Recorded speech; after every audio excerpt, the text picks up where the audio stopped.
Well, the Never Trump movement still has adherents within the Republican Party, even if they've been a little bit quieter lately. But after today's passage of the Tax Cuts and Jobs Act, is President any closer to winning over his harshest critics within his own party? Who better to ask than Rich Lowry, editor of the National Review? Great to have you with us tonight. Hi there. Okay, so how would you describe where you were on the president a year ago versus where you are now? Very skeptical, very worried about what might happen, both in terms of the agenda and his behavior in office.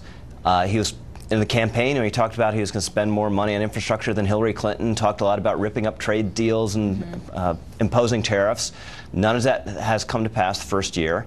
And this week is when I think we really reach the tipping point where we can say it's been a solid first year of accomplishment and conservative accomplishment. He'd always had those unilateral actions. Gorsuch, the most important, a lot of unspooling of regulations, which is good, but they had nothing legislatively. You know, big failure on Obamacare. Now they have a big victory on taxes. Some things that he noted today, they're kind of tucked in almost as afterthoughts on this bill, that if they're just standalone measures, people would have made a big deal of: drilling in Anwar, repeal the individual mandate. So I think you have to give him a pretty good grade on this year. Here's what you said in your piece. You said, for much of the year, Trump's presidency has seemed to be sound and fury, signifying not much besides the welcome ascension of Neil Gorsuch to the Supreme Court.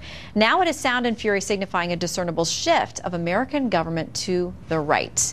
So do you think, even though you maybe are giving him credit, obviously, for some of these things that he's done, many within the mainstream media, no way that happens, and certainly not the left, even begrudgingly. I don't think we're going to see any of that. Well, one, they're lying about this bill. They're saying it's a tax increase for the middle class based on a projection of what happens in 2027 when all the individual tax cuts expire. And that's if Democrats don't, if they don't agree to extend them.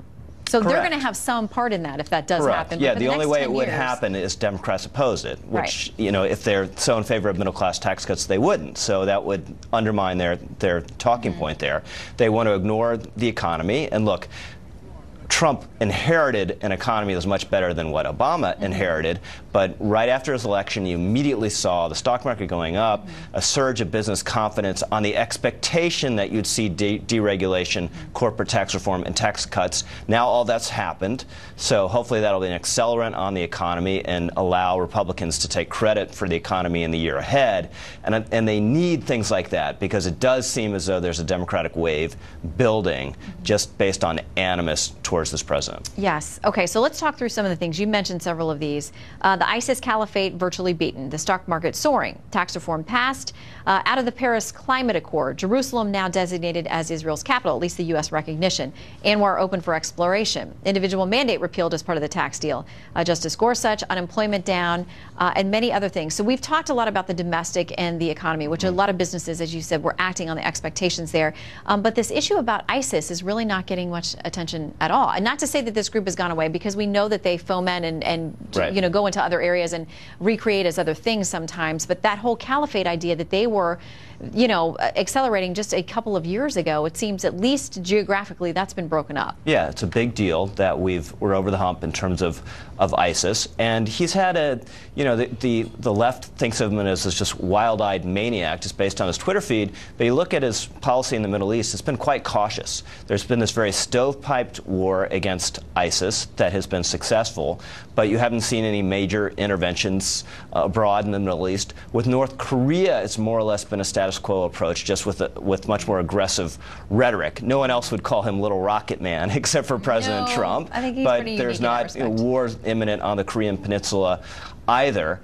A couple things where I think, you know, a lot of the deregulation and tax cuts, any other Republican would have pushed those things. Where I think you have to think maybe these are a couple things that only Trump would have done. Decertifying the Iran deal, pulling out of the Paris Accords, declaring Jerusalem the capital of Israel. These were things where he really ran totally against polite opinion, where a more conventional Republican might have been more hesitant to do that. Much has happened in this first year. Thank you for cataloging it. Very interesting piece outlining what's happened. Rich, good to see you. Thank you very much. Merry Christmas. You too. All right, they worked for former DNC chairwoman Debbie Wasserman Schultz.